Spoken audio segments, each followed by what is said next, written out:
Hey guys, welcome back to our channel. In this tech tutorial video, we're going to show you how you can turn off any AI features in your Monday.com team space, for example, to not give your teammates or team members the opportunity to utilize these AI features in your workspace and on your project. So this is how you can do it.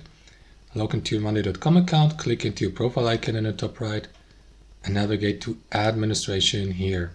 Next, expand the customization tab and navigate to features. And here to the right, scroll down a bit and disable the AI features. On default, they will be usually switched on. So if you'd like to turn these off and, for example, disable them for your, not for entire team members, excuse me, let me correct myself, but for your account members.